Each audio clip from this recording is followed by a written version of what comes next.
When my client T came to me, she had been suffering from constipation for over a decade with no relief. She had tried all the natural constipation remedies she could find, including exercise, belly massage, herbal laxatives, and prune juice, all with no improvement.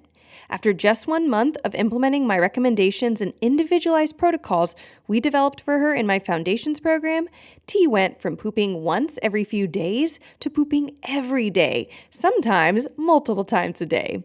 Listen in to learn how T did it, what made the difference, and how you can end your constipation too.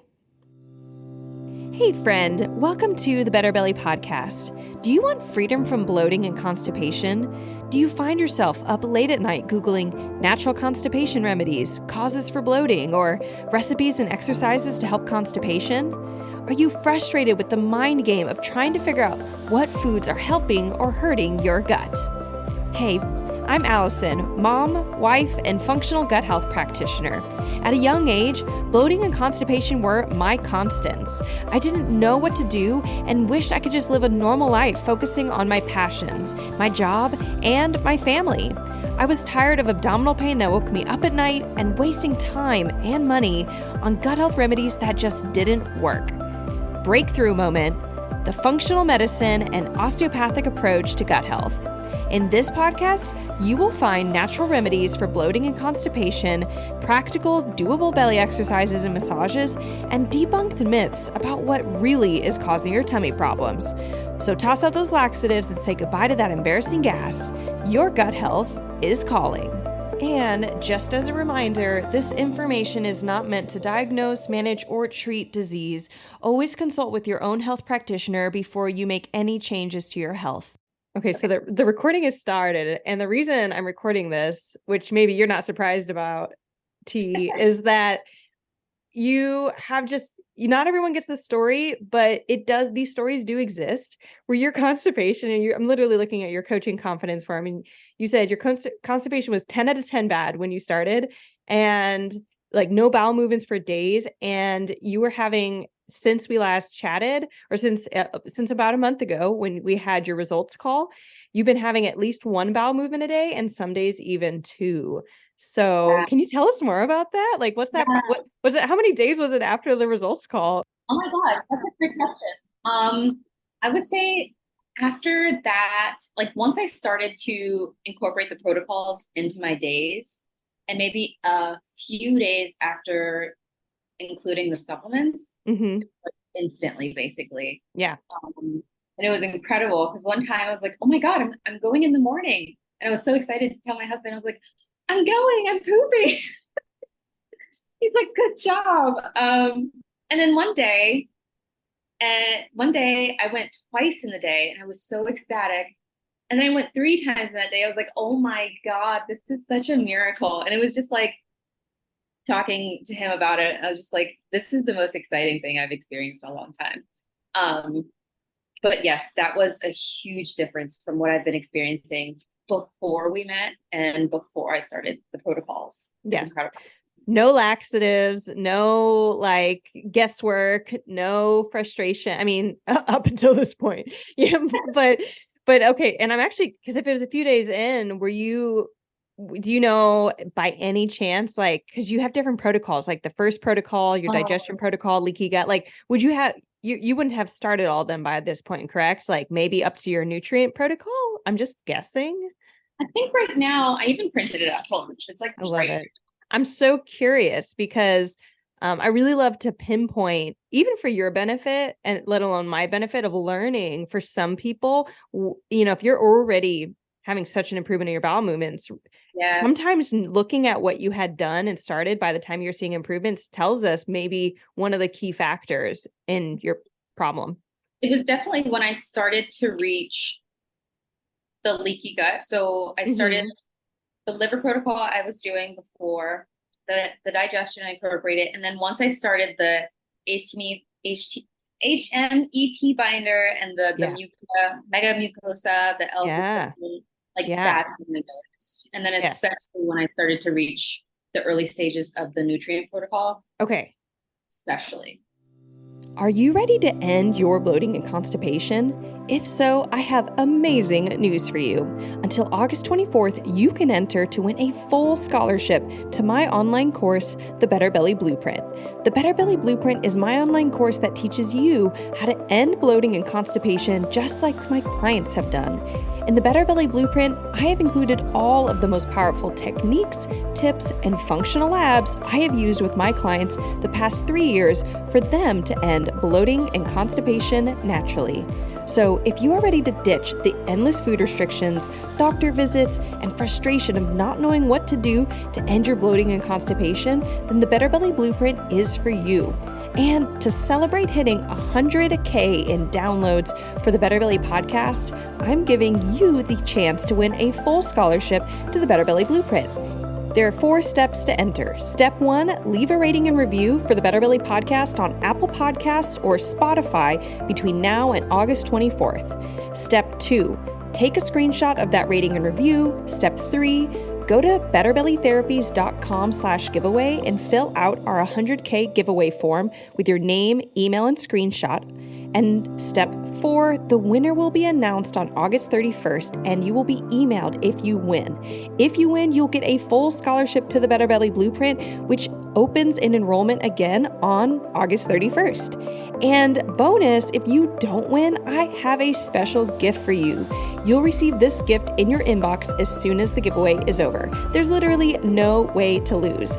So what are you waiting for? Head on over to Apple Podcasts or Spotify, leave your rating and review, take that screenshot, and submit the form. You can find all the links and these instructions in our show notes to make it nice and easy for you to become our next winner and enter the Better Belly Blueprint to end bloating and constipation. Now, back to our podcast episode. Yes, that's great. I mean, all those things are things that would compromise with digestive problems. I just had a client recently, as a fun fact, end up taking mega mucosa and a different supplement form that was like 3 times as powerful, and it was helping her with diarrhea. I'm just like, you see things where people just really need help with their immunoglobulins, and as soon as that works out, then things start flowing. You said HMET binder. I haven't actually heard that one yet, but I mean, even licorice root, if are you taking that? Remind me, because No, okay, that yeah, was like the it interview, wasn't right? super relevant. I mean, it's Yeah. just super interesting. A lot of those are more just cleaning up toxins in your gut. That's a lot of their roles, is like either boosting your immune system, cleaning up toxins, and giving you nutrients. That's those protocols. And then I'm guessing you've started the H. pylori protocol too, then? Yeah, I started the H. pylori and the C. diff now. Ooh, and how are those going? Because any die-off that you've noticed?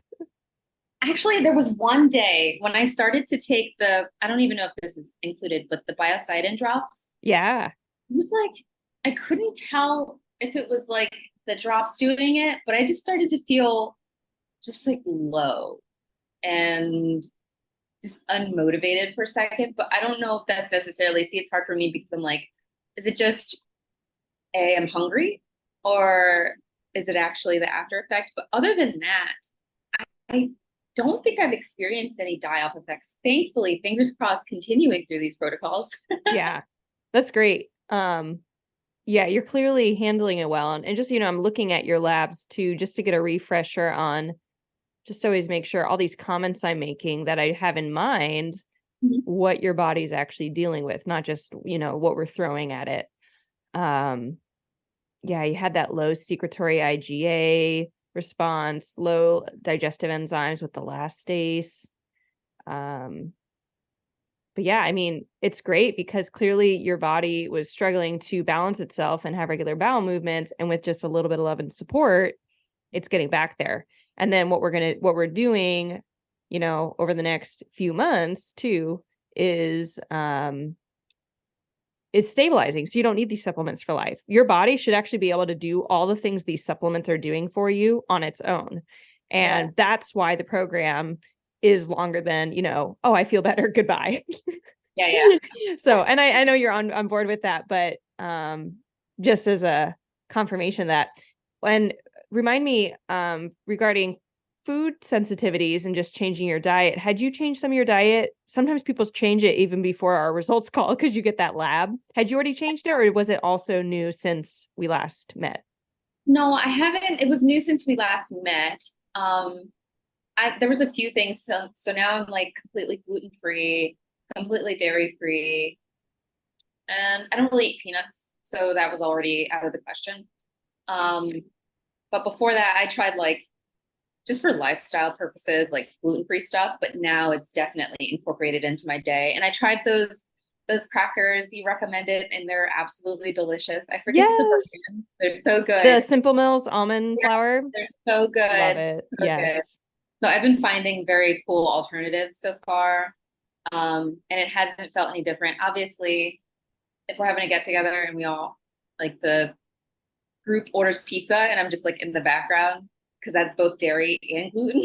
It's like one of the worst. I have to admit, like pizza as like an experience of dining. You just have to always get the salads and then ask for no dairy. And the pizza's like iceberg lettuce, or the salad's like iceberg lettuce and tomatoes. And you're like, is that it? Yeah, so that's like the only adjustment. I'm like, okay, I got to figure out alternative ways of incorporating this new diet into my lifestyle without completely ruining the Yeah. way I interact.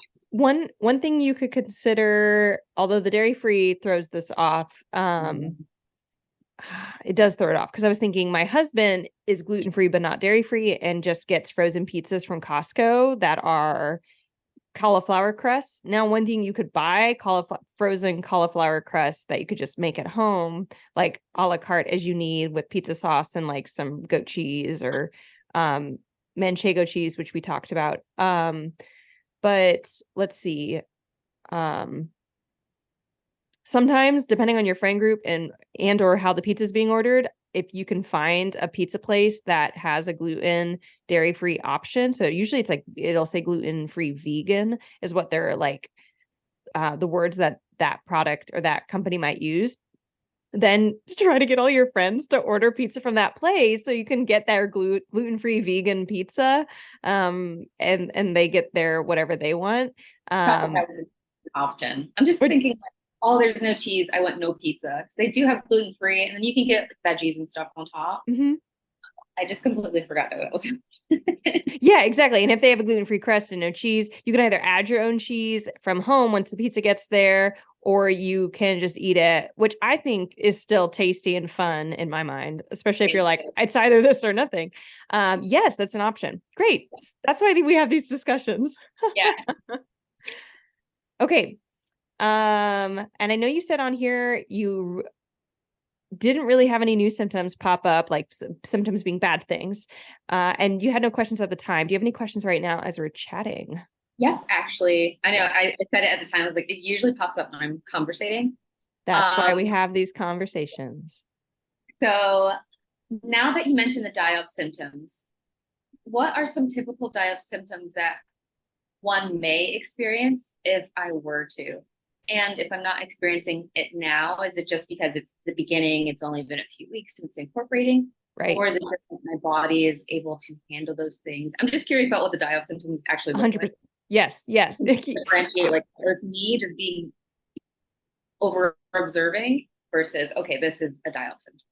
Yeah. So there's a couple layers to that. So diarrhea symptoms can happen when you start a supplement like biocidin and then you're just like ramping it up. And so it could be when you first take the supplement or the second or third day as you're slowly increasing that dosage. It could be as the second supplement because none of our pathogen protocols are one supplement. They're a couple different ones.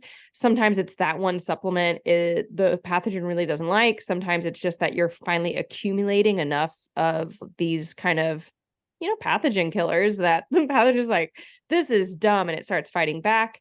I actually have some people, this isn't super relevant to what you're going through, but some people who have parasites are more active around the full moon. And so sometimes they're doing fine on their pathogen protocol, but then they hit the full moon starts to approach and they could have between 1 and 6 days of actually die off just around the full moon because the parasite's more active. And then it's swallowing all these like supplements and then it's dying and it's making you feel bad. But I don't see that correlation typically with H. pylori and C. diff of like a time in the month thing. Mhm. Sometimes women's periods just add to the kind of what's going on. So, and that's not so much, it's a certain amount, it's like a not so much die off, but just detoxing, the fact that our periods are natural detox. It's like a natural detox period for us. Yeah. And I feel like, is that a joke or something? And so sometimes when you're like killing all this stuff and then you also have your cycle, your body's like, wow, that's a lot.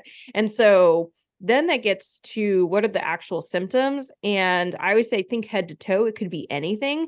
And I don't like, we're not encouraging paranoia, but I want to encourage open mindedness. So, like, I had a client who was getting a diet from H. pylori and it was a headache. And we know it was that because she was getting this headache a couple days into starting her Matula tea. And at least that to me seemed to be the only thing that had changed. There was no period going on. There was no stress. There was no like I slept weird. It was just a headache. And so she on her own was like, this might be die off, took her binder, the GI detox you have. And are you taking that regularly or just not at No, all I right now? have Just it as here just in case I do experience something though. okay. And that's great because that also tells us like if you're like, oh, I was taking it, some people like to take it preventatively and they take it every day. And I was then that could undecided be if I was going to. I was like, nah, I'm just gonna see what happens. you're kind of like me. You're like, let's just scientifically make myself feel Yeah, bad and yeah. take this after if I need it.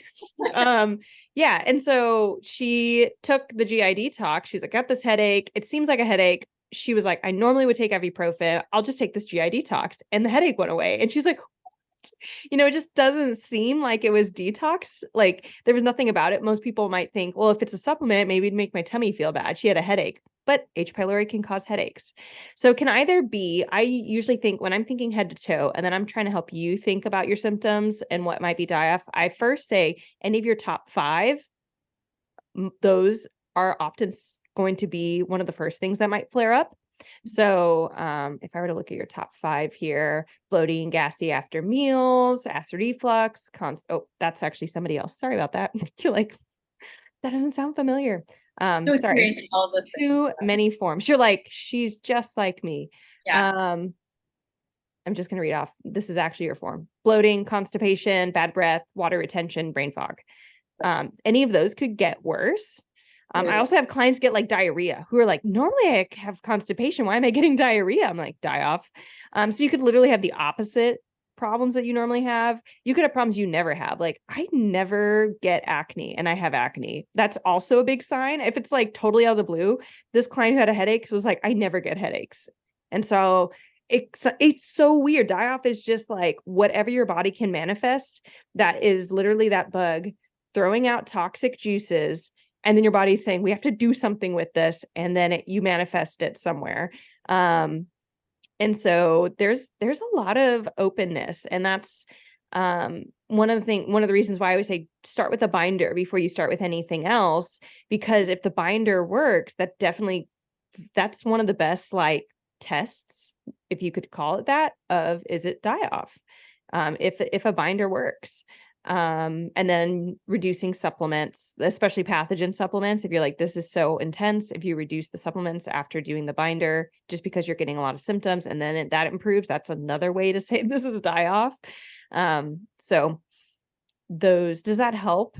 Yeah, I think what really helped is I definitely did go slow with incorporating each one. Like I literally 1 cap, 2 cap, and then Yep. built it up for Yep. each. I love the Matula tea in the mornings and the evenings too. Just because you like the tea. Yeah. I love it. Some people love it and some people hate it. Like, Yeah. No, we like make it a ritual because I make some for myself and my partner, and we're just like it's our morning coffee and evening yeah. at the same time. Has So he has your partner had any symptoms or anything change that he's noted? no, not that he's noted. Yeah.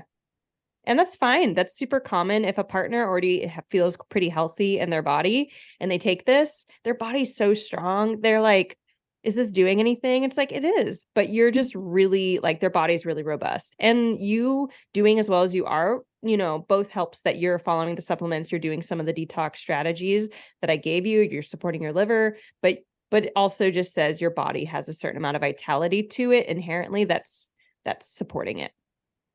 Cool. Does that feel good with that answer? Yes, thank you. Anything else coming to mind right now?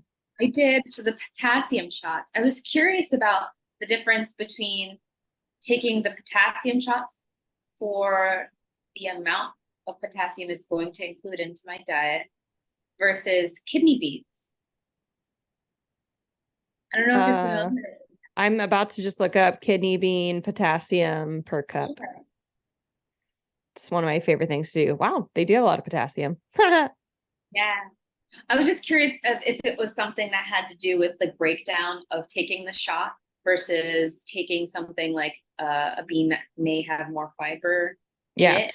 So, yeah, this gets into like some good things. And we do absorb, like, just in general, bodies absorb potassium in food form better than anything else. What I have found is that potassium shots are much more effective making someone poop. If you want like the potassium shot to have a poop effect, which maybe that's why you're like pooping so regularly, is the potassium shot is having that.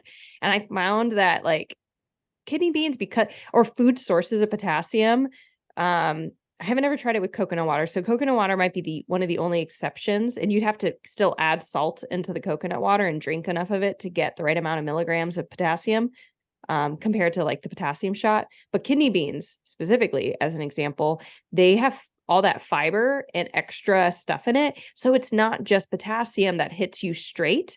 It is it's mixed in, and your body has to pull out all the potassium so it doesn't hit you so hard, which actually is one of the reasons we can absorb it really well, but you don't get.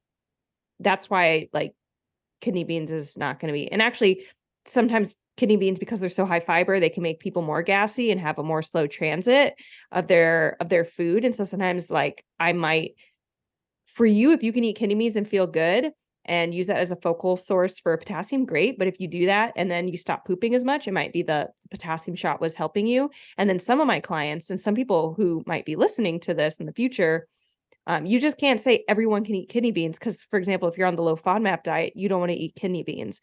If you're having problems with food fermenting in your gut and just slow transit, you could have extra gas. So that's one of the benefits of supplements, is that they're defoodified forms. And so that's one of the cons, and it's one of the pros is like you're not trying to get this nutrient from a food you're sensitive to. And I know that, and that's why I like to use it as a supplement. But to that, for that being a very long answer, kidney beans look like a great source if you want to just focus on, you know, a half a cup twice a day or a full cup of kidney beans worth of food, whether that's chili or straight or whatever. You're welcome to do that. There are some other foods too, like I said, coconut water. As long as you are hitting, about 1,000 milligrams a day, though 2,000 is even better. So, Got it. but I'm looking at this, a cup of raw kidney beans. I don't know if that means uncooked. Maybe if it's uncooked, that could also explain. Cooked Yeah. kidney beans would be maybe closer to 2 cups. It Yeah. says for a cup of raw kidney beans, it's 2,500 milligrams. It's like phenomenal amount of potassium. Is that a great or Yeah. too Yeah. I was just too curious detailed? about it. That was such an interesting thing to discover. I don't know why. I was looking at a can of beans. It's like, oh, look at the potassium in here. Yeah, there are a lot of foods that are great. Like potatoes have a great amount of potassium in them. Um, if you look at the potassium broth recipe that I have in your nutrient protocol, one of the ingredients in there is potatoes. So that could be really great thing. I really like the potassium broth. It's also, you can drink it warm, you can drink it cold. Potassium smoothie has coconut water in it. Um, Right. but yeah, if you know you're eating kidney beans, that's another plus. You can just mentally be like, potassium, but you'd have to be really intentional with its quantity to make sure you are hitting the therapeutic goals I'm trying to help you hit. Okay, got it. The supplements just make it really consistent how many milligrams you're getting, regardless of what you want to eat that day. And that's another benefit of supplements, just in general. Like, what if I don't want to eat a cup of kidney beans today, I or like two know. cups of water or coconut water or whatever, you know, or you're traveling. It's such a small amount of powder. It's like, woohoo. Agreed. Um, Um, Good my question. last observation, I don't know if I put it on the sheet or form, but I realized you mentioned in our call, like breaking down all of our tests, that my pee after incorporating the B6 was going to turn like yellow. Yeah. And I noticed it one day and I was like, oh, this is what she was talking about. Yeah. Yeah. It's really yellow. Yeah. Thrown off. I was like, why is my pee so vibrant right now? Yes. It was hilarious. That was just an observation I meant to include. I was like, okay, that was funny. That's good. Well, just as a overview and just looking forward to the next month before our next coaching call. In the next month, you will probably finish your H. pylori protocol closest to the end to our next coaching call, which should be super fun. You'll be able to end the H. pylori protocol. You can begin your protocol on rebuilding your stomach acid and zinc levels once that Matula tea is done, and that will be one more chink in the armor. Okay. It'll be one more thing that was going to help you poop in the long run on your own, as well as just help with your overall mineral levels in your body. Do I discontinue once these supplements run out? Do I discontinue or reorder? Or you would continue to reorder everything but the H. pylori and the C. diff, because those are very time bound. H. pylori is a month, C. diff's about 6 weeks. I see. Okay. And then the other ones, we're going to continue like nutrient leaky gut digestion.